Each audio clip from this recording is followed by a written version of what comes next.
If you've just tuned in, we're talking to Sleepless in Seattle. You called a radio station? Christmas Eve. He phones in one of those radio call-in shows. He tells them that his dad needs a new wife. And the shrinkette practically forces the guy onto the phone and says, "Tell me, what was so special about your wife?" Well, Dr. Marcia Fieldstone, I think. It was like magic.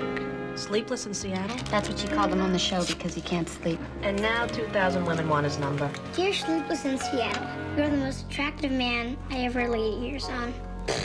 The guy could be a crackhead. Actually, he sounded nice. You know it's easier to be killed by terrorists than it is to get married over the age of 40. That is not true. That statistic is not true. That's right. It's not true.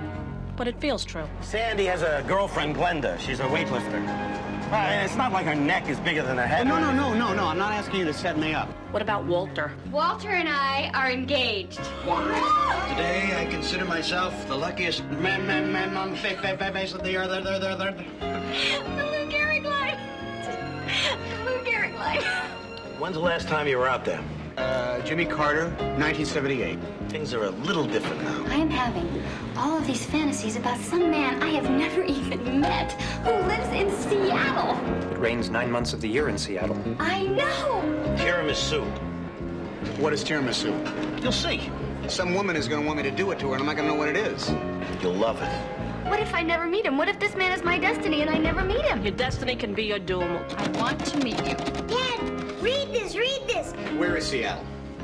Right. Where's Baltimore? Ah, it's right there. Look, 1, 2, 3, 4. There's like 26 states. But what I really don't want to do is end up always wondering what might have happened and knowing I could have done something. Is this crazy? That's what I'm trying to tell you. What women are looking for. Pecs and a cute butt. This is the one I like.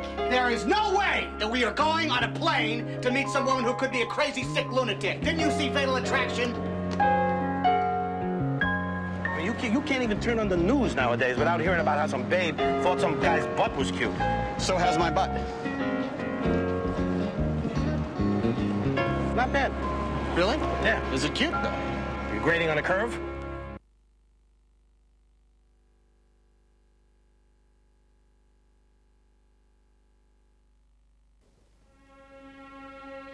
I want you to talk to me about May. Are you very much in love with her? As much as a man can be. Do you think there's a limit?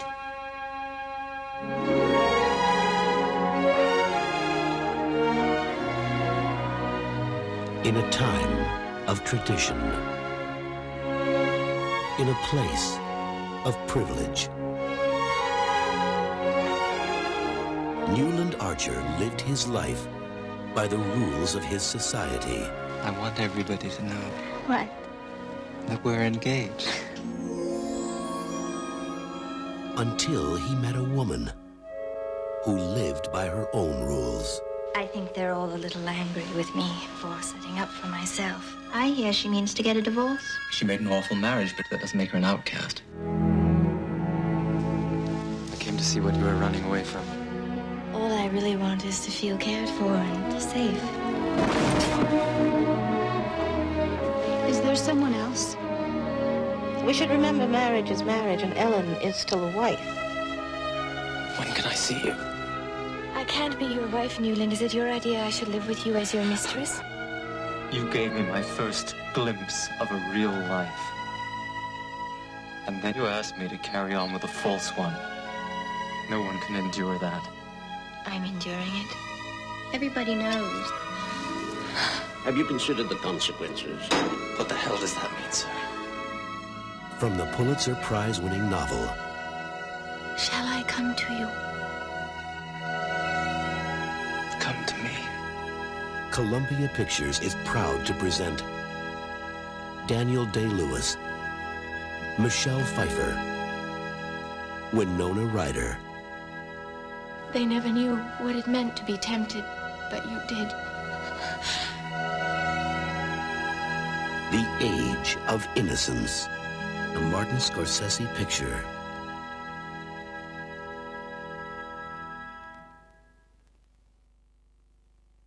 You don't like to have pretty girls on the staff, I've noticed.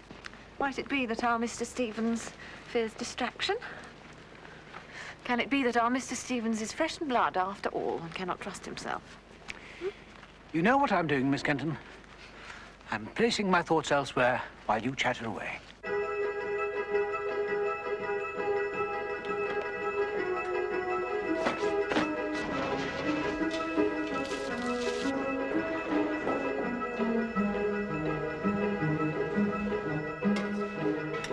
For the past 30 years, this has been the world of Stevens the butler. Magnificent plan.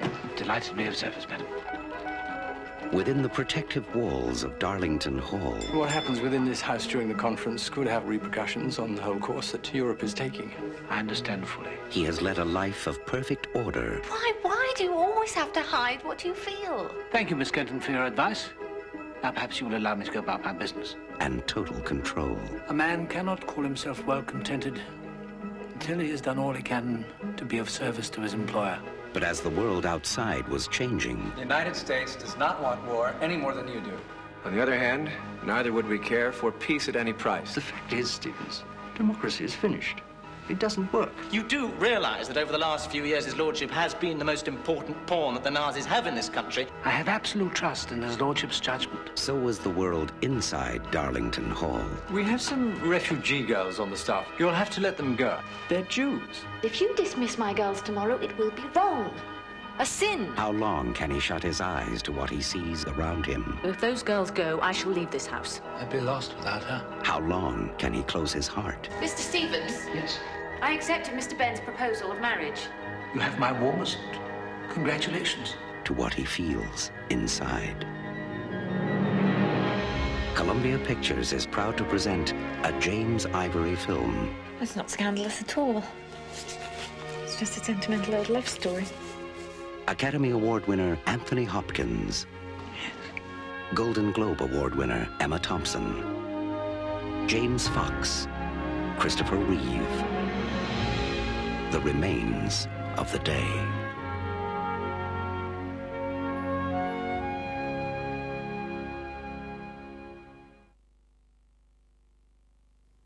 Highline Incorporated is now represented by Wyant, Wheeler, Hellerman, Tetlow, and Brown. And more specifically, Andrew Beckett. Yes! Bravo! I sincerely appreciate your faith in my abilities. Mr. Beckett!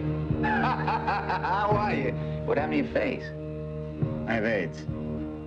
Oh. I'm seeking representation. You want to sue Wyant, Wheeler, Hellerman, Tetlow, and Brown? I was diagnosed with AIDS 8 months ago during a bout with pneumonia. What's that on your forehead, pal? Andy, everyone in this room is your friend. I misplaced an important complaint. That's their story. We've been talking it over, your future, that is, and we feel that because we respect you so much, we must be honest with you. Excuse me. Am I being fired? Would you accept a client if you were constantly thinking, I don't want this person to touch me? I have a case. I don't want them to even breathe on me. You don't want it for personal reasons. Thank you, that's correct, I don't. That's very disappointing. Sir, wouldn't you be more comfortable in a research room? No. Would it make you more comfortable? Beckett, how you doing? Counselor. Did you find a lawyer? There's going to be things said at the trial that are going to be hard for you to hear. I want to know everything about his personal life. What deviant groups did he secretly belong to? I didn't raise my kids to sit in the back of the bus. Is Andrew Beckett the kind of lawyer who misplaces crucial documents? An excellent lawyer. Andrew Beckett is dying. You were impressed with Andrew Beckett's work. Andrew Beckett, yes, angry. What powerful force has caused him to change his mind? And he wants someone to pay. TriStar Pictures presents The law's been broken. I just want what is fair, what is right. You remember the law, don't you? a Jonathan Demme picture. So let's talk about what this case is really all about. Did you fire Andrew Beckett because he had AIDS? The general public's hatred, our loathing, our fear. In this courtroom, Mr. Miller, justice is blind to matters of sexual orientation. We don't live in this courtroom, do we? Tom Hanks. I love the law. Denzel Washington. Are you gay? Objection! In a story about our lives. Oh, Mom, today's a good day. Our fears. Andy brought AIDS into our offices. And our humanity. I hate this case. Philadelphia. How many lawyers you go to before you call me? 9.